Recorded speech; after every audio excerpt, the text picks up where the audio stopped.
as well as actually working in Dartington, which I do now, I was actually a student here myself back in the 1980s.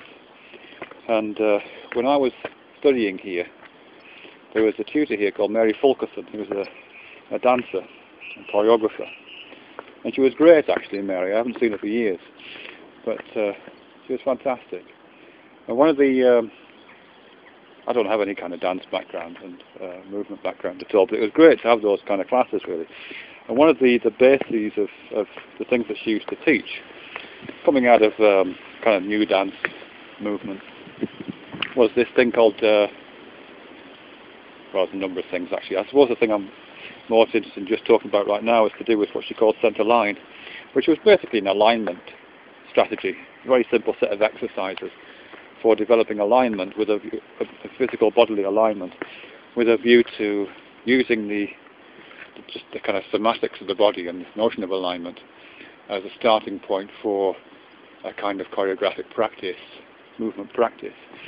And I have to tell you, because my background is not in the arts really, and prior to being a student here in the 1980s, I really came out of microbiology and chemistry, those kind of areas at a fairly basic level, but that was my training up to that point. But so these classes that we used to do with Mary were a bit of a culture clash for me, but as I say, fascinating at the same time. So we used to do these alignment classes where you'd have to stand with your feet in parallel. I still do this actually. Your feet in parallel, get your body straight. There was a series of checks and balances you had to do to make sure your body was reasonably straight and relaxed. And then you had to do this exercise where you imagine the center line, which is a line that goes through the top of your head, down through your neck, through your chest and abdomen, through your pelvis, dropping down through between your legs into the ground beneath your feet. And you kind of have to really visualize this line. It's a kind of, I'm not sure if visualize is the right word, but kind of a mixture of really perceiving this line with this kind of felt sense and a visual sense and every other sense you can mobilize to get this idea of the line going, really. And there was various things that followed from that. So you would kind of imagine it twisting, or you'd imagine it bending, and all the time you were moving your body, you weren't thinking about what your body was doing necessarily. You were thinking about the kind of movements this line was making, or the kind of marks this line was making in an imaginary space, or the kind of vibrations, if you like, that were going up and down this line. Those kind of imaginative exercises. And as I say, at the time, it just felt like hippie nonsense. Actually, I'm completely frank, but enjoyable all the same. And I think at the time when Mary was working on those things, and other people like Steve Paxton and a whole bunch of people that came out of Judson Church and one or two other places, I think, as far as I know, there wasn't a good empirical or cognitive or set of theoretical explanations for that process.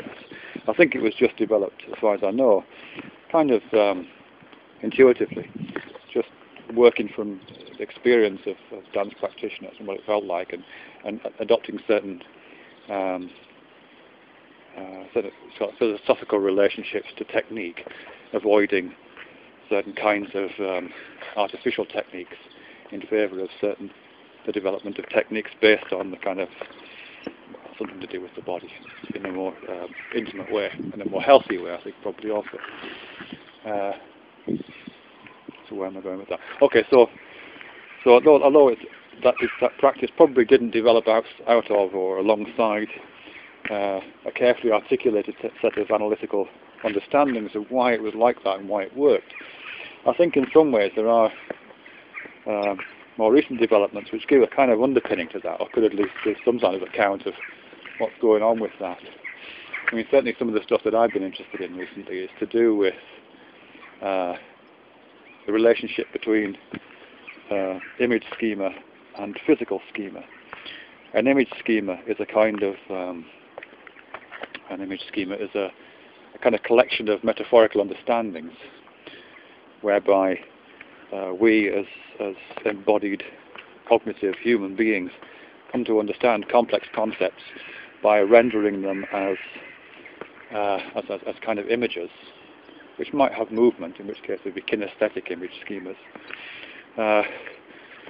So they have things like force and things like direction and things like objects and those kind of components.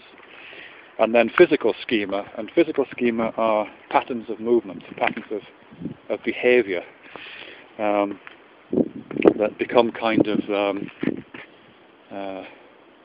representative, or become kind of they become learnt, but not in a way which is rote learning, which structure a whole series of variants on a particular motion. So when I've talked about that before, I've talked about driving a car. When you learn to drive a car, you don't learn the specifics of how to turn one particular corner. You learn the general physical schema of what to do with your hands and what to do with the gear stick and what to do with your brakes when you're turning a corner. And then there are variants on that according to what kind of corner you're turning, how fast you're going, what the angle is, all those kind of variables. But the basic physical schema of turning a corner in a car is the same. Okay, so you've got these image schema, which is something to do with metaphors, drawn from embodied experience, nothing abstract about them, they're just images, if you like. And then you've got physical schema, which are patterns of motion. And I think what Mary Fulkerson was doing in that centre line exercise, or one way of looking at it could be that she was providing kind of metaphorical image schema, this idea of a line, because there is no line going through your body, there really isn't. But if you imagine that line, if you use that line as a kind of metaphor, I'm not sure if metaphor is the right word. Anyway, if you use that line as an image, it provides the basis for a set of physical schemas to work from, and those physical schemas orient a lot of other things that are going on in your body, which would otherwise either not be considered or would be too complex and have too much detail to be able to attend to them individually. So this single image of a center line that you can draw your attention to organizes, well, for example, it might organize your proprioception, it might organize what you're doing with your arms and legs without you having to think, well, what am I going to do with my arms and legs?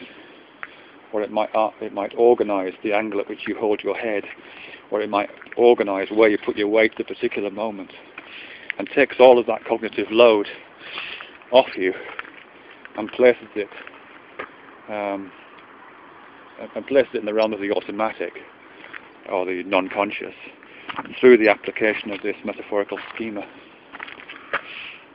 Maybe.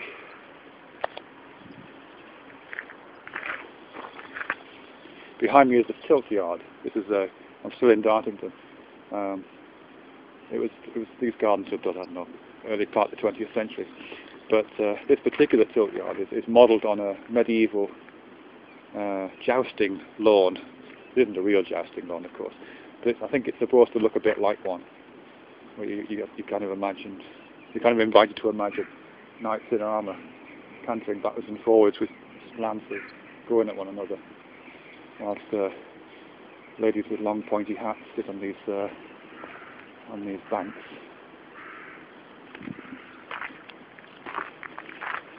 It's great. I really like it.